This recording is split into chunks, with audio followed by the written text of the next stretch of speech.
Nightfall's descent. The road stretched out ahead, a ribbon of asphalt vanishing into the inky blackness. Sarah's grip on the steering wheel tightened as she felt a shiver crawl down her spine. She glanced at the clock on the dashboard. 2:37 a.m. The world outside her car seemed to be holding its breath. The only sounds, the distant hum of her engine, and the occasional rustle of leaves in the wind. Sarah had never been a fan of driving alone at night, but this was different. She was miles away from the nearest town, engulfed by a forest on either side of the road.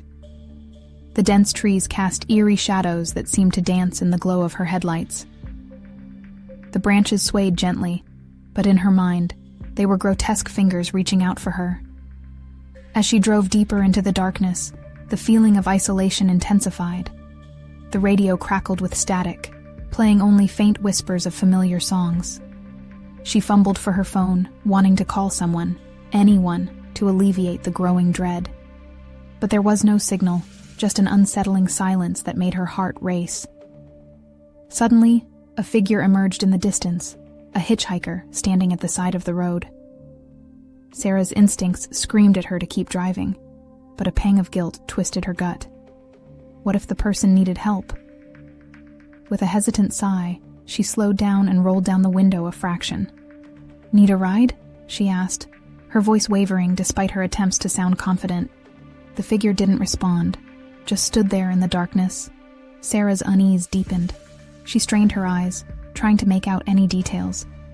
But the person remained a shadowy silhouette. Feeling a growing unease, Sarah stepped on the gas pedal, ready to leave the eerie hitchhiker behind. But as her car accelerated, so did the figure's speed. Panic gripped her as she watched it in horror as the silhouette seemed to glide towards her, defying the laws of nature. Heart pounding, Sarah pressed harder on the gas, the engine roaring as she sped away. Yet, no matter how fast she drove, the figure remained a constant presence in her rearview mirror. She could feel its eyes on her, cold and unrelenting. Desperation set in as Sarah's mind raced for an explanation.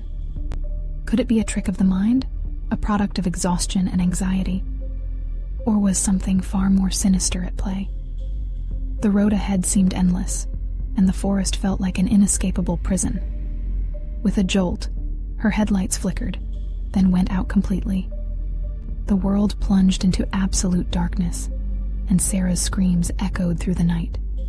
The car's engine sputtered, and she felt the weight of her isolation crush down on her. Just as she was about to give in to her terror, the darkness was shattered by the blinding beam of another car's headlights.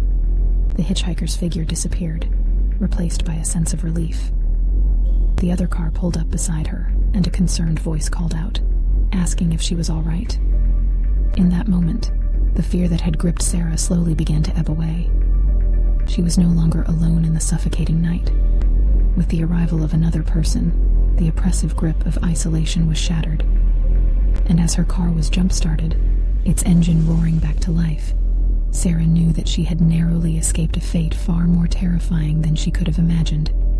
As she drove away, she stole a glance at her rearview mirror. The road behind her was empty, the hitchhiker's figure swallowed by the darkness.